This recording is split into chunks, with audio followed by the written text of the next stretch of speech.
There's a phrase I keep coming back to from my time in Ireland. Glán soise.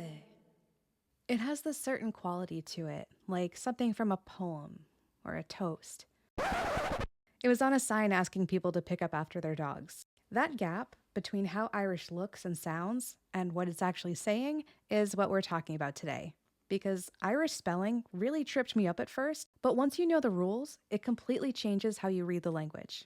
Hi, I'm Melly, linguistics nerd, world traveler, and someone who spent 3 months in Ireland photographing signs I did not understand. This is Wanderling, and today we're talking about why Irish looks the way it does. Galway is one of those cities that makes you understand why people fall in love with Ireland. It's small enough to walk everywhere, lively enough that there's always something happening, and it's artsy with street musicians, colorful shops, and the Spanish Arch right on the water. And everywhere you look, you see Irish, on signs for shops and streets, and the walls of the pub. Galway is close enough to the Gaeltacht, the Irish-speaking regions along the western coast. The language feels present in a way that's a little different than in Dublin. If you're thinking about visiting Ireland, I'm a travel advisor. My link is in the description.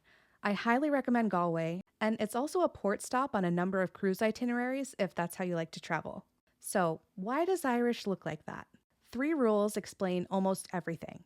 The first one is lenition. In Irish, certain consonants change their sound depending on grammatical context, and that change is marked by adding an H after the consonant. So BH isn't B plus H. It's a single modified sound, somewhere in the range of V or W. MH is the same. This sign says, Scéal Anya an Lada, the story of the Clodagh ring. Look at Anya. The FH at the beginning is completely silent. A lenited F makes no sound at all. The beginning of Clodagh becomes a voiceless fricative, and the GH at the end is nearly gone too. It's a soft glide, almost nothing.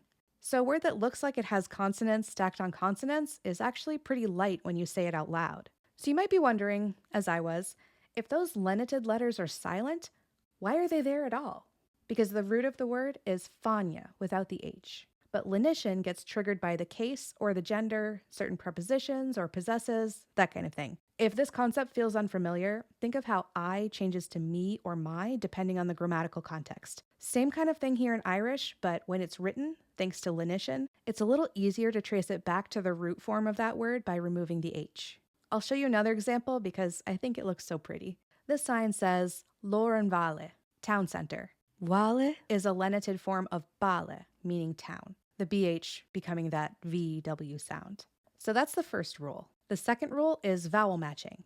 Irish consonants are classified as either broad or slender, and the way you tell them apart is by the vowels next to them.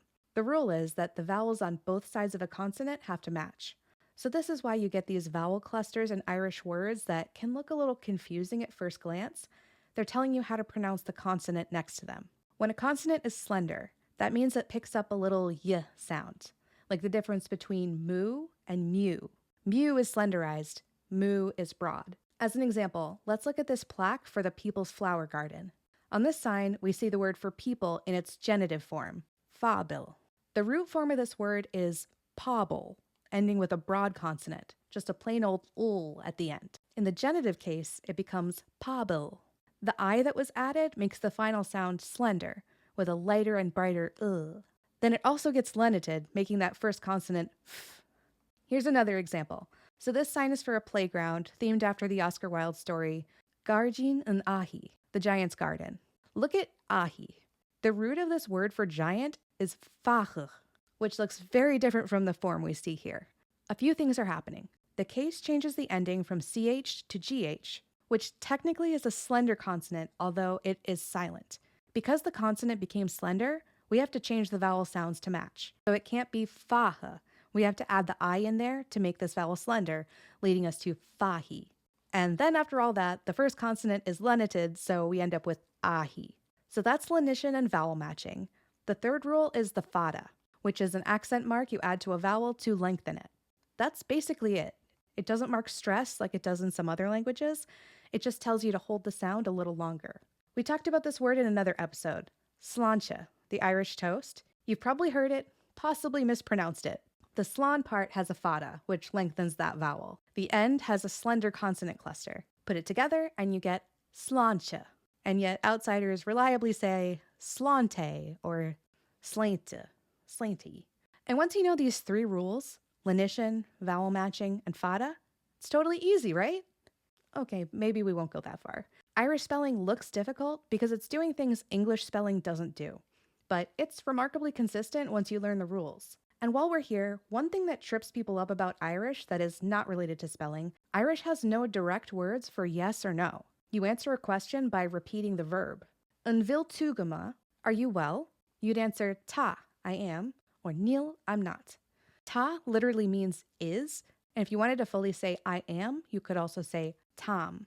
When I surveyed Irish English speakers, some flagged that outsiders misuse tá as a straight yes, but now you know. If you want to see what happens when you put all those spelling rules together with a whole map of Ireland, we'll get into that in another episode. Every place name is a description in Irish, and the English versions are often just a guess at how it sounded. As always, please let me know if I got something wrong. I do my best with the documented IPA pronunciations, but some of these really threw me. And if you want more language and travel content, make sure to subscribe to the channel. We have so much more to get into.